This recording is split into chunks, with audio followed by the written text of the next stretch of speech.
So let me ask you, does it smooth out at all when it warms up? No. No, it's definitely got a misfire. More evidence, right? Yeah, that you know that your marks are grossly off on the camshafts of the caps. Yeah. And we know that we have I would say a moderate discrepancy on our exhaust camshaft here.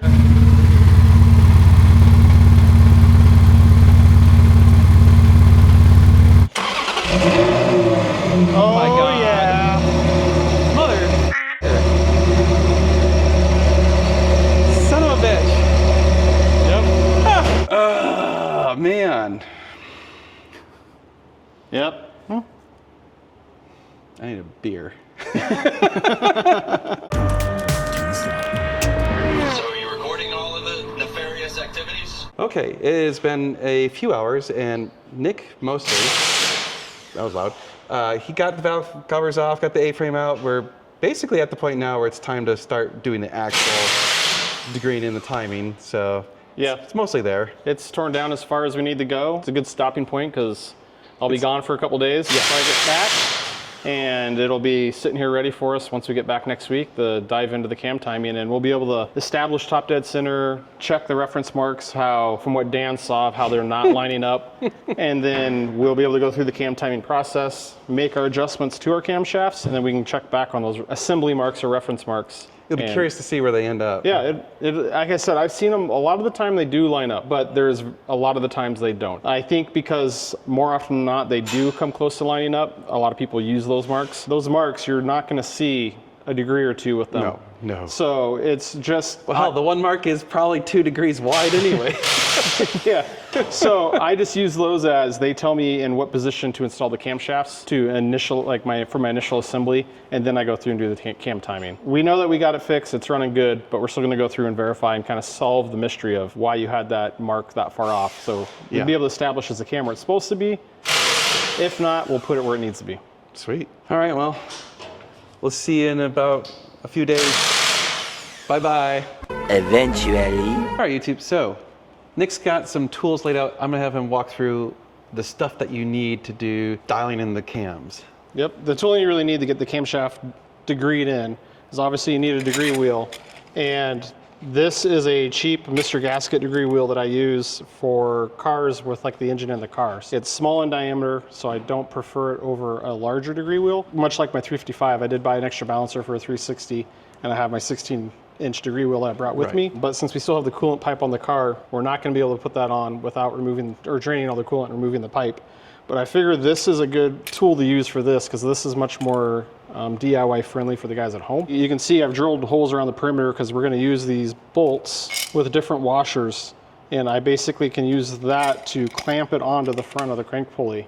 It's also, I've drilled out the center so I can put my socket in to drive the crank pulley, and we're not putting any force on our degree wheels. If you have the degree wheel with a smaller hole and you bolt it onto the crank hub, when you twist your crank hub, you could actually spin your degree wheel and you'll be off a degree or two. Not to mention on these cars, the crank hub or balancer is holding the drive gear for the timing gears in, and they're helical cut gears, so if you don't have that balancer on, it can slide forward, which is gonna retard your camshaft timing. So you need to have your hub on or something in place to hold everything in position. So these are cheap enough where you can buy them and modify them, and they fit 430s, 360s. I've used them on 550s, 575s. Although I'm currently working on getting a better version. Because when you get the bigger one, I didn't bring it out here, but your spacing of obviously your degrees is so much further apart. It's a lot more precision. Yeah, and it's easier. Like this one, sometimes you have to look and you're like trying to convince yourself if is that, and you're like, you know, is it 49, 50, 59, and the other one just a bit more decisive. Obviously you need a wrench to crank the engine over. For specialty tooling, you got the degree wheel, a TDC gauge.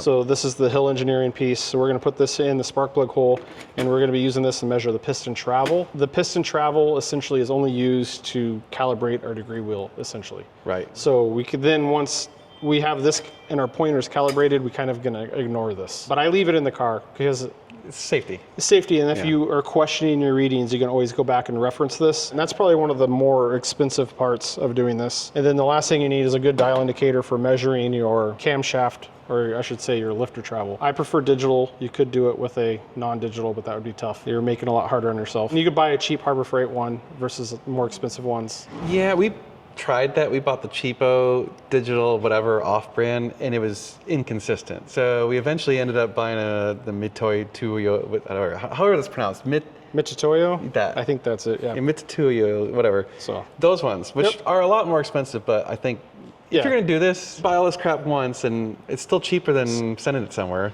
if you're DIY. If you're willing to tackle it, absolutely. Yeah. You do need a way to mount this. There's a lot of different techniques. There's magnetic plates you can use that people bolt onto the head.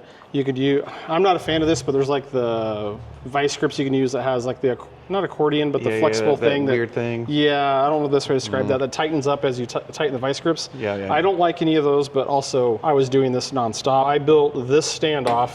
So just a small piece of rod on a foot, just welded that up, and then clearanced it so it clears the cams and fits in between the cams, which I'll say the first time I built this, it was actually too wide, and the two cam loops would come and hit it. Just one thing to pay attention on.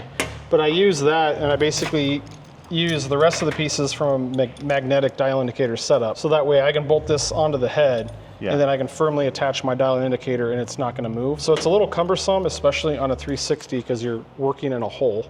To get this set up. With your ass in the air. Yeah, you can see that I have minimum effort on the design of it. So pretty quick and easy to replicate if you're doing it yourself. And that gives me a dead setup.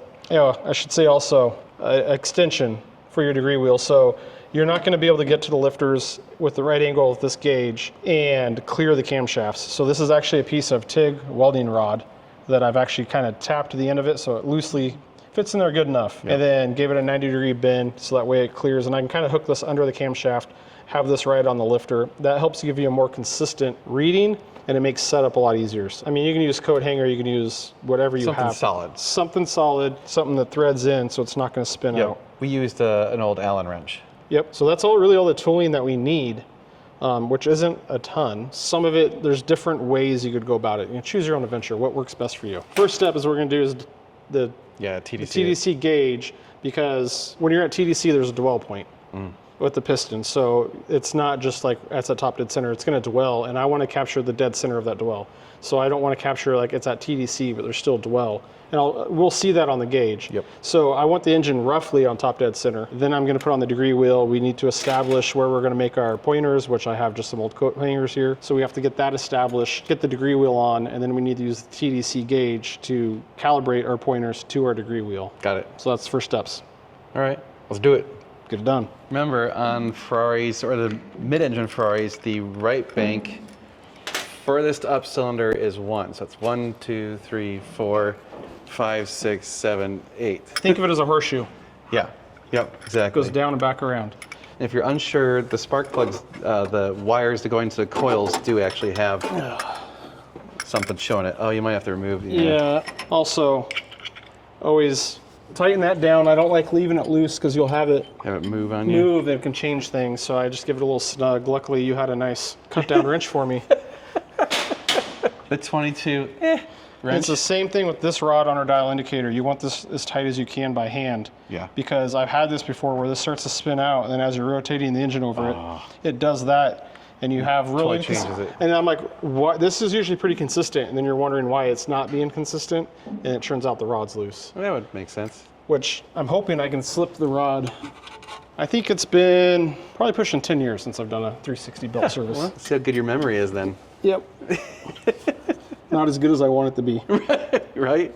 Damn, getting older. There's the gauge put in, and it's, it's facing that way because we're gonna be looking at it from the inside. Yeah, and also one thing that's important to note is once you tighten down your bolt on the back for the bushing to lock your gauge in, you need to actually run the gauge and let go, because if you over tighten that bolt, you'll bind the shaft. Yeah, you'll bind the shaft, and it's gonna limit your travel of your gauge. Fine line, I found with the kits that have been used a lot, you have to over tighten that bolt in order to keep the gauge held into the tool, but then it starts to bind the shaft, so it's a really...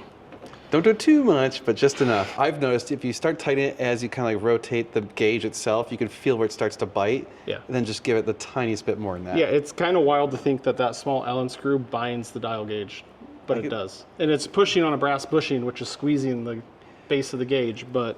It's a lot of precision and stuff. Yeah, so just once you get it in there, make sure it's pointed where you want. You want to make sure it's not going to rotate in the tool. Just make sure it's firm, but then you make sure that it falls back down. Yep. And with the hill set, you don't have to worry about using the wrong length of rod. It's all set up to have one Yeah. length rod. I've had kits that have different rod lengths. So you'd have to make sure you choose the right length. That way you don't have the rod that bottoms out the gauge before the piston's at top dead center. I mean, just buy the hill one.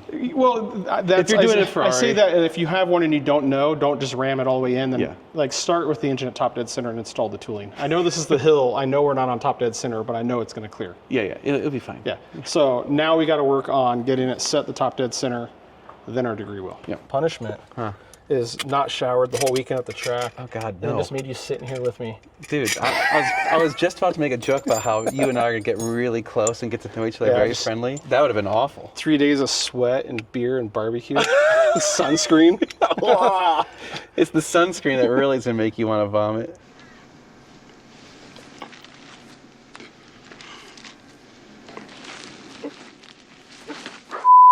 So we got to get this set on top dead center because it makes life easier. We don't want Yeah. this engine on top dead center and my gauge installed upside down. Yeah. So we need to get this cranked over. We don't?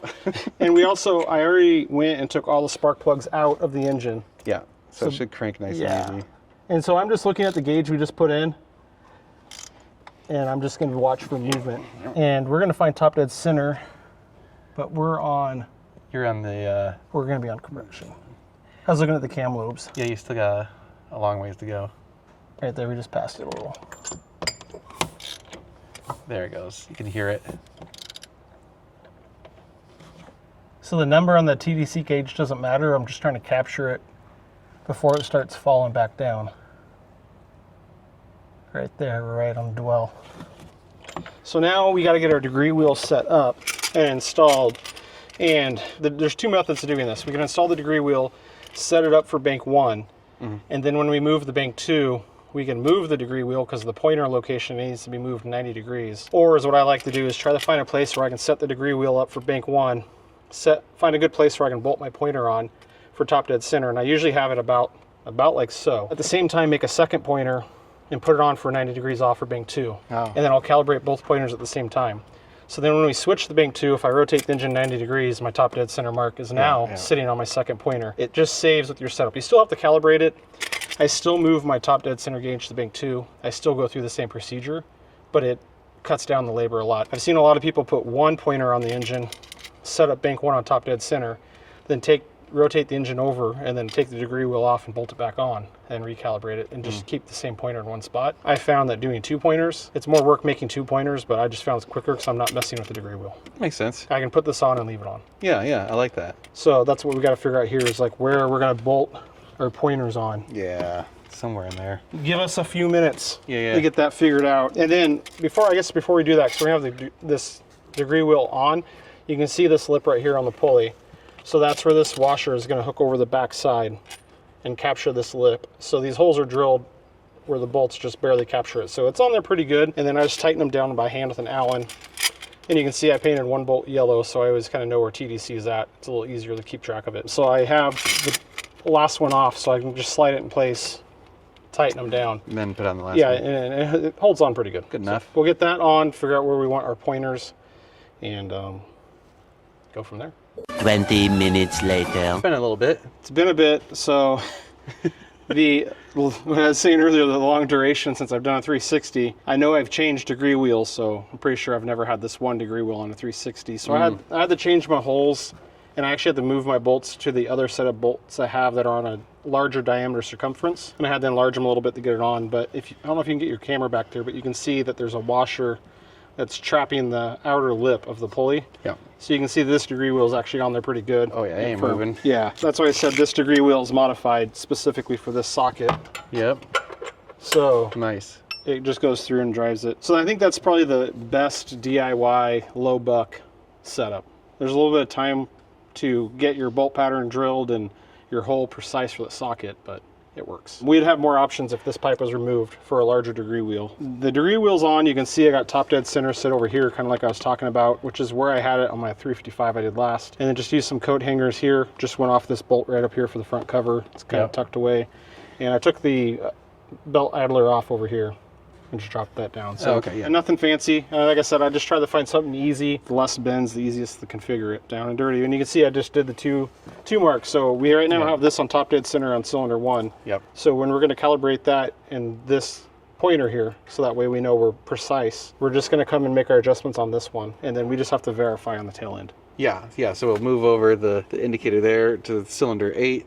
Yep. And then we could and find top dead center and cylinder 8. Like I said, it saves time. As well as this works clamping the degree wheel on, it's a little cumbersome to get all the hardware and bolts on and get it clamped on tight. But like I have a bag of a variety of washers because sometimes you need different diameter washers to get it clamped on, and then some of them I had to shave like an edge off because they don't fit. So it's far easier to have 2 pointers than it is to take that degree wheel off and move it. So is what we need to do now really is establish true top dead center, and this is where it gets tricky because I have my own personal rule that I don't rotate an engine backwards. At BMW, we had some of our engines that if you rotate it backwards, it would actually damage the oil pump. And with a timing belt engine, obviously you don't have a tensioner on this run of the belt. The easiest way to find top dead center on an engine is to like basically rock it from top dead center and use like a piston stop, which you can do in a spark plug hole, and you would measure your degrees in either direction and divide it. But since we're not going to rotate this engine backwards, we're going to use our TDC gauge and a degree wheel to kind of do so. So is what I essentially do is my TDC gauge, I haven't zeroed it, it's still off. So I'm gonna go in there and put it on 0 because we're approximately top dead center.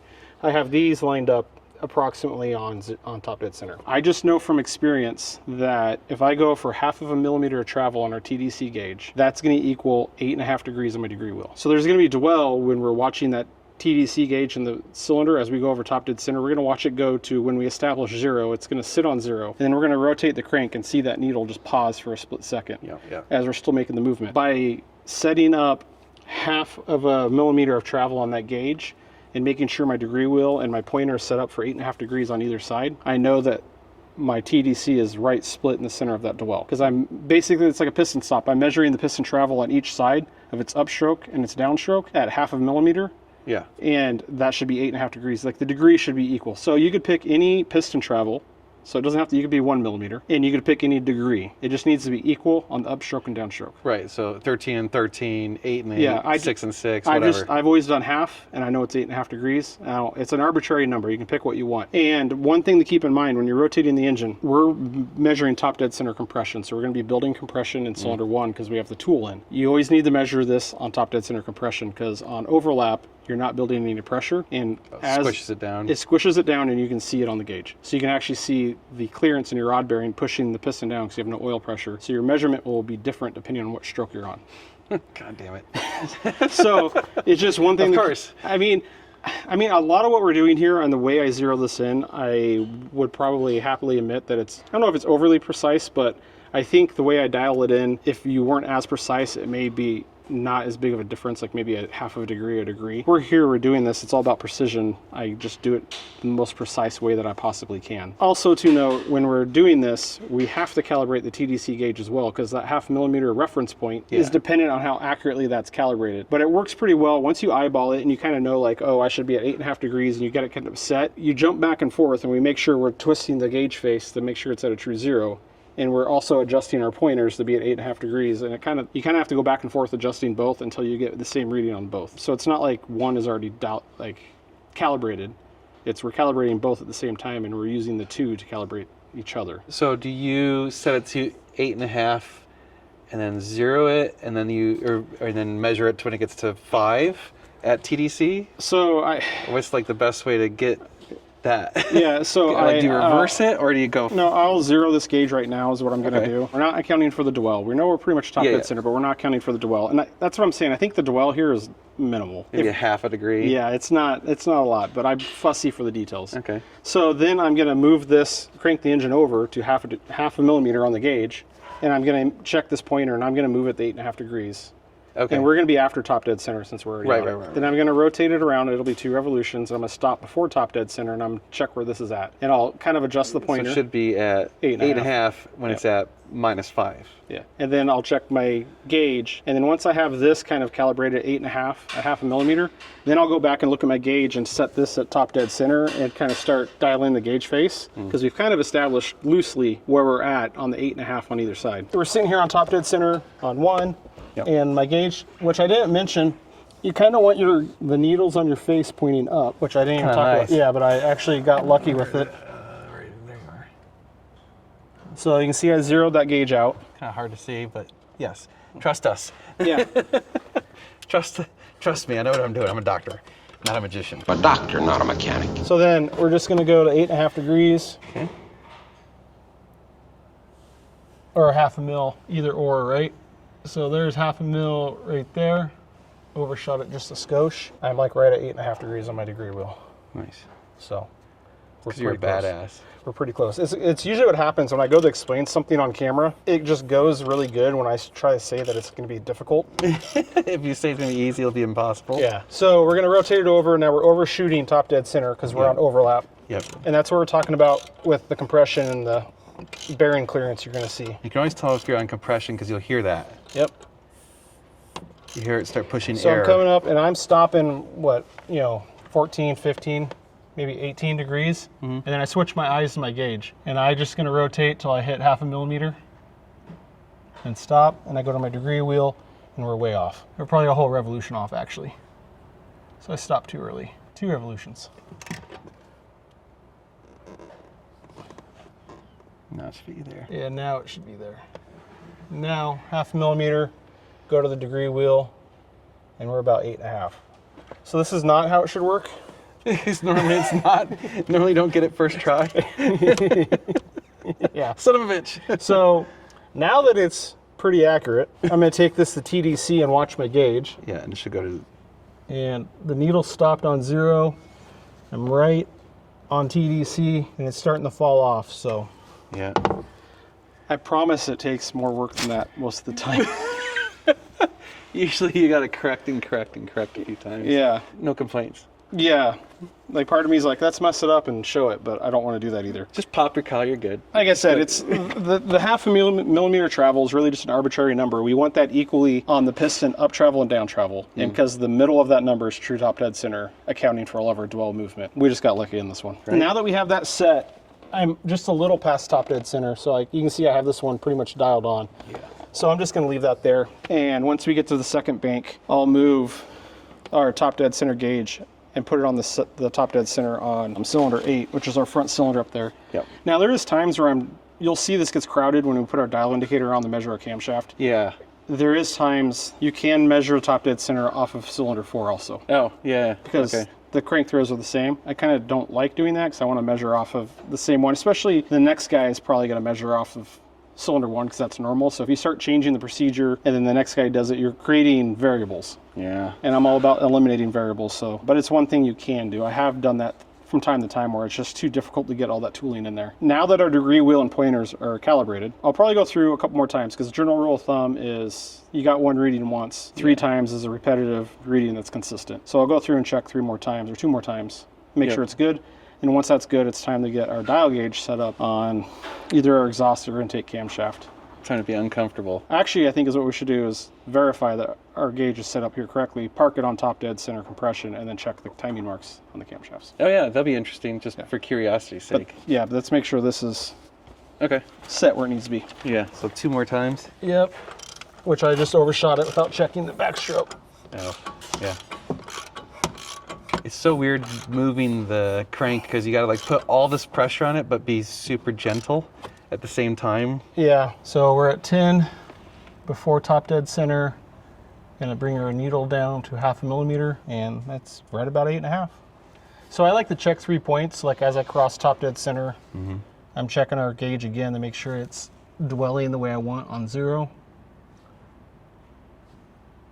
It's starting to fall, and right at 8.5 again. Nice. I like it. 2 times. 3rd time's a charm. I love spiders, because you have. Oh yeah, that stuff right in your way. So you can smack your knuckles. Yep. So we're at 10. Again, I switch my eyes to my TDC gauge, 1/2 mil. Same thing. Almost at top dead center. I'm right about it, right at top dead center. That's all good. I go 1/2 millimeter on the down travel. Yeah, we're set. So let's bring it around and park it on true top dead center. Nice. So this would be radically easier and quicker if we could rotate the engine backwards. I don't do that. Whether it's a timing chain, a gear, or a belt engine, I don't rotate it backwards. So it will kind of rotate backwards a little sometimes, but we're parked on top dead center, so we can go check our assembly marks on the cams. Cool. Yeah, look how far off that one is. It is off a ton. So is that one. Not as bad as that. The intake cam was off like a crap ton. This one's off a wee bit. And then this one. See, it's basically like dead nuts on. And this one, pretty much straight on as well. These ones are lying.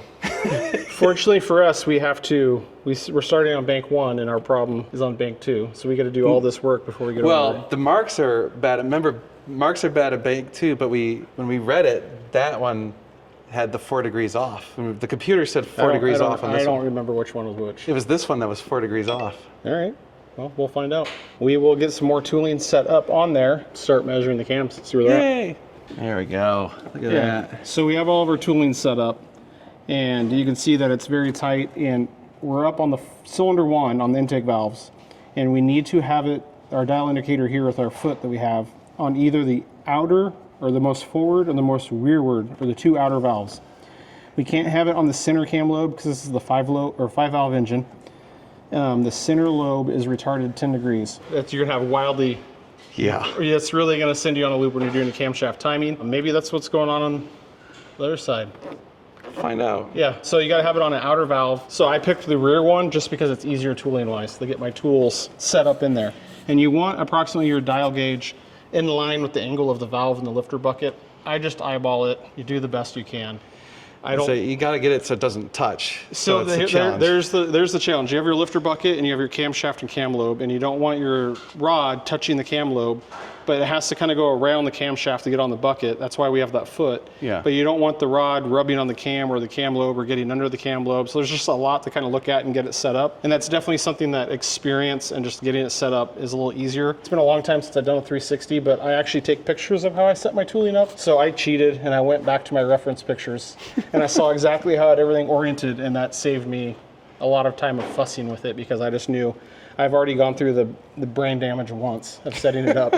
I'll just do it again. It's the same thing for setting up our pointers on the degree wheel. Yeah. I'll typically take pictures of it and I'll keep the rods. Yeah, the resulting effort. Yeah, so then the next time I can do it. So I have that all set up. It's gonna be difficult to see the gauge, but There's no way I'm no able to way see around it. it. Yeah. I have the gauge turned on. We're gonna need to be zeroing the gauge out A lot. a lot, and the only way I'm going to be able to do that is with like a pointer from inside the car to push the gauge. And if you've ever done this, you'll learn that when you push the button to zero the gauge, it moves the gauge and it zeros, and then it's like a 10th off, and you have to keep playing this game to get it zeroed. I've always dreamt of like a Bluetooth button to reset it, so I don't have to like physically move my gauge. But we're right now on top dead center compression. The dial gauge right here measuring our lifter bucket travel is zeroed out. So we're degreeing our camshafts in, but we're measuring the lifter. Yeah. So they're hydraulic lifters, and a lot of people get tied up on that because there's movement in a hydraulic lifter. We don't care what the valve is doing. We care what the cam is actuating on the lifter bucket. Right. And that's a direct metal-to-metal connection. So Right, it's always going to be the same. yeah, it's always going to be the same. So like it doesn't matter if the lifter bucket's bled down and the valve isn't moving much. That's not what we're measuring. We're just measuring that direct interactions. Now is what we need to do is rotate the engine over to check the camshaft timing. On the intake side, the procedure is different than what it is on the exhaust. Yeah. So we're going to rotate the engine over to the top dead center compression. It's arbitrary numbers. And at top dead center compression, we should have 1.66 millimeters on our gauge. Okay. So I'm sure that number ties into something if you look at a cam chart and what it should be, but that's the number we're looking for. And there's different ways to determine how far off you are when you get there. But first, let's rotate it there and see what we have. where we're at. Yep. Okay. Back to discomfort. Yep, and I got to re-zero my gauge again. Already moved. Yeah. Got bumped. And actually, my gauge is in inches, not millimeters. Okay. We've got our units of measurement switched. We're just gonna rotate it at the top dead center compression, or excuse me, overlap. Yeah. And I'm purely watching my degree wheel. I'm not paying attention to anything else. So Okay. just one full revolution. So TDC overlap. So we're coming up on it. And I will say, like the angle Dan has the camera at, Yeah, it won't show it true. Yeah, I'm sitting like right above the degree wheel. So I can't put it where it needs to be because it'll block your view. yeah, exactly. So we're right there at top dead center overlap, and now I'm gonna look up at my gauge, and I'm at 1.91. Ooh, it's supposed to be 1.66? 6.6. And the range, I have it written down. Our tolerance is 1.54 to 1.78. We're way off. So we're off. I'm not sure in a 360 workshop manual. I know the 355, there's a chart that shows you your number reading, numerical reading, or your dial gauge versus how many degrees you're off. Oh, that'd be nice. But there's an easier way. Oh. We don't need that. Oh. So we're going to rotate it back over to top dead center compression. And I heard it tick. yep, I think that's my gauge fell off the lifter bucket. Oh no. So I'm going to go back top dead center compression. And it doesn't have to be perfect. And I have to move my gauge, Okay. which it's still reading 1.92. All right, so our dial gauge actually, the foot of my rod fell off our lifter bucket. So I went back there and readjusted that. And since we're on top dead center compression, right now our lifter bucket is fully closed. Yeah. And since I got it back on there, we're still reading 0, which is good because that means we had a true reading when we had the 1.91. If you question that, you should go back and check it again. Since we know it's off, rather than rotating the engine over and stopping right at top dead center compression, or overlap, excuse me, we're gonna rotate the engine over and we're not gonna watch the degree wheel. We're gonna watch our dial gauge. Okay. And we're gonna stop the dial gauge at 1.66 millimeters. Oh. And then look at the degree See how wheel. many degrees off and that we tells you are? how many degrees off you are. Son of a bitch. Yeah, so there's no need I never use the chart in the workshop manual because it's Oh, yeah. I don't yeah. need the chart. I can just do it right in front of myself. And then I'm like, oh, I'm 3 degrees off. Damn, that's a great, of course. That's, as soon as you said that, I was like, oh yeah, that makes sense. Yep, so we're gonna bring it close to overlap. And then I'm, 10 degrees before top dead center there. Yeah, so we'll start watching for... Now I'm watching the gauge and I'm already at 0.65, 0.73, 0.8, 0.9, 140. That's 150, we're getting close. 160, 166. We're 2.5 degrees off. Well, it's not as bad as I thought. Not as bad with a tolerance of 1 degree. Yeah, so we're 1.5 out of spec. Yeah, but if we rewind back, our notches on our cams and cam caps lined up. Yeah. So that proves the point that those are assembly marks. That they're off. And I mean, some of the engines are more sensitive than others, the cam timing, to where the degree, this is a 1.5 degree out of tolerance, but with the adjustment we have, there's no reason we don't have this exactly on tolerance. Yeah. So the way to determine if it's advanced or retarded, it's easy for me. We basically hit the number we needed before we hit top dead center, so Right. it's advanced. So we're retard our timing, slow down the events a little bit, so the crank gets more degrees. So we need to do the whole We need timing. to loosen these bolts, make a small adjustment on the camshaft, and then it's basically wash, rinse, repeat. Yeah, do it a couple times.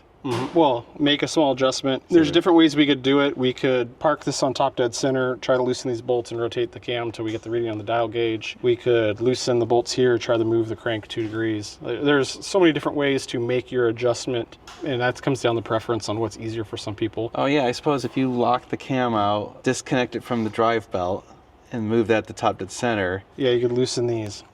Yeah. Personally, I don't like moving the crank. I like having control of the cam via the valve, so that way nothing's going to get away from me and I can feel it if there's So these ones are different in how you adjust than the 355, right? You don't have those little pins. Yeah, 360 is the only belt-driven Ferrari that has this style Where it's got the adjustments. 4 bolts. Yeah. And you just loosen those bolts and you can You literally... can slide the cam gear on it. All the chain-driven cars, 430s, 458s, 488s, the V12 cars, they're like this on the variator because you can set the cam timing on those as well. It's the same thing even though they're timing chain. But all the other belt-driven cars, 550, 575, 456, 355, 348, Testarossa, they all have dial pins. 360. Which are annoying. If you have the right tools or not. And if the last guy didn't chew them up on you, they're not. Yeah, right. So the key on those is not to load the timing belt. If there's a load on the belt and the gear, you can't get them out. So a lot of times the belt tension's so tight, when you loosen the bolt holding it in, it takes the gear and pulls it at an angle. And then the dowel pin gets tight in there. So I actually have washers that I modified where I can take the factory washer off because that retains the dowel. And I put the bolt in and I can loosen it just enough so I can rotate the cam gear, but it doesn't shift the cam gear and I can pull the dowel pin out effortlessly. So there's tricks to that. I messed up a lot of dowel pins. The learn that how can I do this and not make life harder on myself? And I also keep a handful of dowel pins on Just in hand, case. and in case I get one that's chewed up and I can replace them. So I like the dowel pins. There's more math involved with it, and you Yes. have to understand the radius that everything's set up on. It's pretty complicated, but once you figure it out, it's actually, what's the best way to describe it? It's an overly complicated and ingenious setup, but it's The one completely nice thing needless. is, once it's done, they ain't moving. Yeah, actually, I just finished a 456 belt service, and the cam timing was on spec. Then a half a degree when I pulled it apart. I think I had one that was maybe a degree out. Did belts. I actually did the front cover reseal and rebuilt all these idler gears on that car, which these affect the cam timing greatly. Got that back together, got the belts back on the car and tensioned, and it's one of the only time I've ever had this front cover off, and I had my cam timing dead in spec afterwards. Nice. So I marked everything, and I pulled all the dowel pins and all the cam gears off. I just put everything back the way it was, and I was able to do the whole job and not have to make any adjustments. That's kind of nice. I will say on the cars with the dowel pin, there's about a degree of slop Yeah. on the cam gear to the dowel pin. So you can make a small adjustment, but I only do so loading the camshaft the way that it would be loaded when the engine's running. Theoretically, the bolt where the loose end, it's already gonna be loaded in that position, so I don't like advance the cam because I don't want that extra degree. I'll start moving dowels. But on the 360, we just Loosen those, loosen the and, bolts and make a change. but we're gonna put this on top to the center first, then loosen it, then adjust it to 1.66. Well, I'm gonna run it a couple more times Just to make sure. Yeah, confirm my numbers are correct. Okay. Honestly, I haven't decided which way I'm gonna do it yet. Okay. We'll figure it out. You tell me. Yeah, and there's one thing worth noting on the camshafts. There's no provisions for tooling to rotate the camshafts. Yeah. There's no like cast in hex, there's nothing on it. And the way I get around that is a 27 millimeter wrench on the camshaft lobe. I was surprised because I did that on one of my videos and a lot of people were very surprised by it. And I'm like, I'm not hitting the cam. No, you're just putting pressure. And you're only putting a couple pounds of force. And you're putting it on the flats. Yep. Yeah, it works great. It doesn't hurt the cam. I was surprised to have so much chatter about that. Definitely unorthodox. I spent my first part of my career with BMW, and they engineer something in for you to rotate the camshaft. And Which would be nice, yeah, but Ferrari, nah. no. We're gonna make a highly maintenanced engine and not give you the needed provision to do the maintenance. Well, yeah, we could charge more. All right, so what are we doing now? We got the camshaft, or we rotated the engine and stopped the camshaft at the travel of 1.66 millimeters, so the desired lift Right. that we want at top dead center overlap. So although I said I didn't like rotating the crank, I think that's gonna be the easiest way to get our cam timing set. I'm trying to do this in a method of one person doing it, although there's more than one of us here now. Right, but you're simulating one person. Yes, so I'm worthless is what you're saying. no. By locking the cam in, that way we can loosen our adjusters in the car. We can see the crankshaft's gonna be 2 degrees off, and then we'll rotate the crank to the top dead center, tighten down our hardware and double check. So this way it's a way that someone can do it on their own. Yep. And when we loosen those bolts, we don't want the camshaft to have the potential to rotate because of the pressure from the valve springs on the cam lobes. So my go-to for that is a business card. I usually tear it in 4s. I usually use it 2 pieces of business card per camshaft underneath the cam cap. We're just taking up the oil clearance. That will hold everything in position, but this one right now for what we're doing, we just need to keep it honest. But if I'm doing, say, like a V12, the 456 I referenced. Big cam. It's a big cam, and I need to tighten that cam gear bolt to 100 Newton meters, which is pretty tight, and you need to hold the cam in position. 2 business cards under a cam cap, and I just hand tighten them with a 1/4 inch wrench. That will keep everything in place. Yeah, it's pretty amazing. Yeah, Friction's amazing. Don't use anything other than a business card. I've had a tech use something other than a business card and cracked a cam cap, which they are machined to a head. So you need to use a lot of discretion. You don't want to reef on it. You don't want to over tighten it. Like, Yeah, gentle. yes, because you're putting everything in a bind and you're taking up the clearance that's there. Yikes. Be cautious. Yeah, don't ugga-dugga. Yes. Small, gentle movements. Okay. Don't forget to take them out. I could see that would be extraordinarily bad. I've done it a couple times. It ends up rotating it can rotate the business card underneath the cam, and then the oil hole in the camshaft will dig into the business card, then it plugs up the oil hole, and then don't forget. You'll do it, and then you spend hours undoing everything you did because you forgot to take your cards out. Because you can't overpower them with a big ratchet on the engine. I bet, yeah. So just know that they're there. I have loosened the cam caps and left them in the cam cap, and you can, with the cam cap loose, and you can rotate the engine. But I generally just take them out at this point. Yeah, makes 'Cause sense. I've had it go wrong too many times. Are you recording Yes. and shopping at the same time? Uh-huh. See, I am expert. I'm multitasking. I got all this shit to do today. All right, you ready to make this change? Let's do Or do it. you want to finish? I just want to place that order. Finish your shopping. There. I was just buying a new SD card. There. That will definitely make the cut.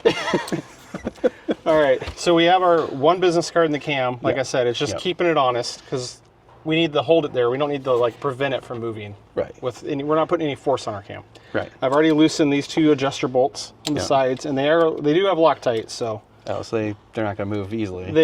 like these are loose, and it still takes a fair amount of effort. If we look at our degree wheel, it'll be hard to see, but Yeah, we're 2 degrees off, and it's before top dead center. What I'll do is I'll loosen these two bolts right here, last two. I'll crack these loose. So now our cam gear is free to rotate. Yep. So when I rotate our crankshaft these last 2 degrees, the cam's going to stay stationary. Our gear is going to rotate those 2 degrees. We have the cam at the number we want, which is 1.66 millimeters. Yep. The crank needs to be at top dead center. It's 2 degrees beforehand. So we're just going to make our change there. So we just move 2 degrees and then lock Tighten it these back down. back down, take our business card back out, Check. and then check. Okay. And wash, rinse, repeat until we have what we need. All right. So if we're lucky, we'll get it in one shot. Now you jinxed us. So you can see I'm rotating, and if you carefully look, Cam. you can see that the cam and Yep. cam. Yep. Just barely. Yep. So I got the crank where I want it.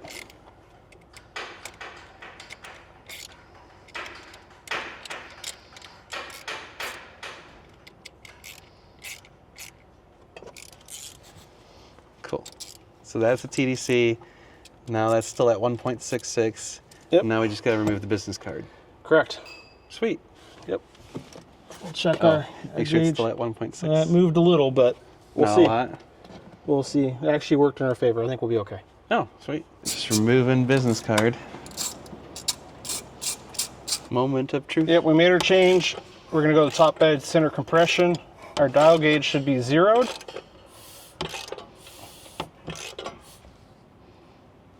On the money. Nice. So I think I'm gonna watch my dial gauge coming around. Gets to 1.66. Yeah, and then I'll stop and check the degree wheel. Okay. So we're at 80, got 1 millimeter and 66. And we're a half a degree off after top dead center. After. After. So we went too far. We overshot it just a hair. The tolerance is plus or minus 1 degree Yeah. from the factory, so we're a half a degree. So I'd probably leave it. It's hard. Like this happens every belt service because you're like, I could get it better, and sometimes you could just end up chasing yourself forever. I feel like this is one of those where perfection is the enemy of done. Yes, absolutely. I mean, honestly, to tell you the truth, like on a 355 where the engine's out of the car and it's so easy to set up my dial gauge and see everything, I'll usually just jump off to a different cam and go through the rest of the engine. And if everything comes out pretty nice, say I don't make any changes, I'll maybe come back and fuss with this one. Or if I go through and they're all half a degree off, it just kind of depends how much time I've invested into it, because sometimes you could have very little time and there's other times you can invest hours in chasing it. I might try to see if I can sneak this one back a little bit. I might try unconventionally, just kind of eyeballing it honestly, and then rechecking and see if I get it. So I might loosen these bolts, and then there's barely any of this slot here on this other side of the bolt. Yeah. And we were pretty centered, so if I just move this a skosh, I think we'll get the change we need. Okay. So I might try it, because it'll bother me if I don't. Okay. It's a disease.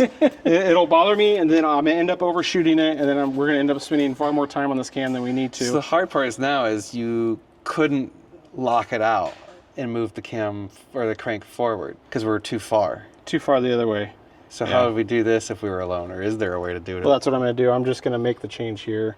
I mean, half a degree is super minor. I might bump the crank backwards a little. We're not like revolving the crank backwards, but I might just tap it, because it's almost like just introducing slack in the timing belt. Yeah, I would basically need to move this just enough to see movement, and then lock it back down and try it again. But we'll see. Is what we actually should do is go and use my own advice and do it more than once. Yeah, we should do that first. And make sure our gauge stays zeroed, Yeah. which it is. So we'll do it differently this time. We'll stop on top dead center overlap, and then we'll look at our gauge. Okay. Because there is, what you can't see on camera, I am holding tension on the crank when I'm stopping. I could see your arm shaking. And when you stop on this gauge in the degree wheel, a lot of times, you'll see the crankshaft rotate backwards. Yeah. But the camshaft will stay in the same position. So we'll see what reading we get when I stop it focusing on top dead center right there. Okay. It's 156. So that's actually, if I rotate that to 166. That's half a degree. But if we look, our range, which is in the workshop manual, is 154 to 178. So it's actually in spec. So I don't think we should fuss with it. Leave it. Leave good enough alone. It's in spec. We could sit here and chase it forever. Let's see what the other ones are. Yeah. If we have to, we can come back and set back up and chase it. But for now, Move I on say to we- exhaust. move on to the exhaust, which we just maybe kind of got our brain wrapped around how to check it on the exhaust, and it's a completely different method. Okay. Similar, but the numbers and the procedure is a bit different. Okay. We'll get our tooling moved and see what the exhaust says. Sweet.